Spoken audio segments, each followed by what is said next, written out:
नमस्कार, धमाधम 24 की खबरों की दुनिया में आपका स्वागत है। देखेंगे आज देश और दुनिया की बड़ी खबरें। कोलकाता से लाइव मोदी बोले टीएमसी जाएगी तभी बंगाल में विकास दिखेगा। कोलकाता में आज पीएम मोदी का दौरा रहा। जेसोर रोड मेट्रो स्टेशन ने नेशन से नो अपाना जय हिंद एयरपोर्ट, सियालदह एक्सप्लेनेड और बेलेघाट अहमद मुखोपाध्याय मेट्रो रूट का उद्घाटन किया गया। कुल 13.62 किलोमीटर लंबा मेट्रो नेटवर्क अब शहर को जोड़ने वाला है।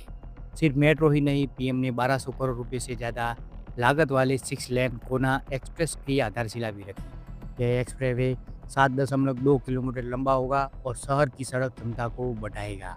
दिलचस्प बात ये रही कि राज्य की मुख्यमंत्री ममता बनर्जी इस कार्यक्रम में नहीं पहुंची। जनसभा में पीएम मोदी ने सीधे शब्दों में कहा, बंगाल को नई रोशनी की जरूरत है।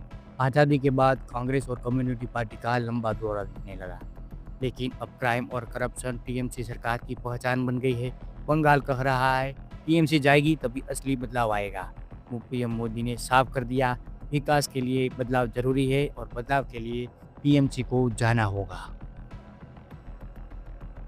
उग्रवाद का समर्थन करने वाला उपराष्ट्रपति प्रत्याशी अमित शाह ने केरल में कांग्रेस पर बरसाया वार।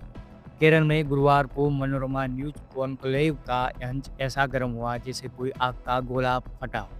गृह मंत्री अमित शाह ने सीधे नाम लेकर विपक्ष पर हमला किया और कहा कि कांग्रेस और उसके गठबंधन ने उपराष्ट्रपति पद के लिए ऐसे उम्मीदवार को चुना है जिसने नक्सलियों का समर्थन करने वाला फैसला दिया। शाह ने तीर चलाते हुए कहा, विपक्ष के प्रत्याशी retired supreme court justice B Sudarshan Reddy वही है जिन्हें वामनपंथी उग्रवाद और नक्सलवाद को समर्थन देने वाला जजमेंट दिया। अगर सलवा जुडूम के खिलाफ जजमेंट नहीं होता तो वामनपंथी उग्रवाद 2020 तक खत्म हो चुका होता, लेकिन इसी व्यक्ति ने सुप्रीम कोर्ट के पवित्र मंच का इस्तेमाल करते हुए ऐसा फैसला लिया। गृह मंत्री ने केरल का उदाहरण देते हुए कहा कि राज्य पहले ही नक्सलवाद और उग्रवाद का दर्द झेल चुका है और अब कांग्रेस जनता को बताए कि उसने कैसे वामनपंथियों के दबाव में आकर ऐसे प्रत्याशी को चुना जिसने देश के खिलाफ विचारधारा से प्रेरित होकर फैसला किया। शाह की ये टिप्पणी न सिर्फ राजनीतिक बवाल खड़ा करेगी बल्कि उपराष्ट्रपति चुनाव की दिशा भी पूरी तरह बदल सकती है। विपक्ष के लिए अब सवाल यही है, क्या वे ऐसे उम्मीदवार के समर्थन में खड़े रहेंगे या इस बयान के बाद पीछे हटेंगे। पाक का डंपर, भारत की फरारी। राजनाथ ने पाक आर्मी चीफ के बयान को बताया नाकामी का connection. Economic Times World Leaders Forum में शुक्रवार को भारत के रक्षा मंत्री राजनाथ सिंह ने पाकिस्तान को करारा संदेश दिया। मामला पाकिस्तान के आर्मी चीफ आसिर मुनीर के उस बयान का है जिसमें उन्होंने भारत को चमकती मर्सिडीज और पाकिस्तान को रेत से भरा डंपर ट्रक कहा था।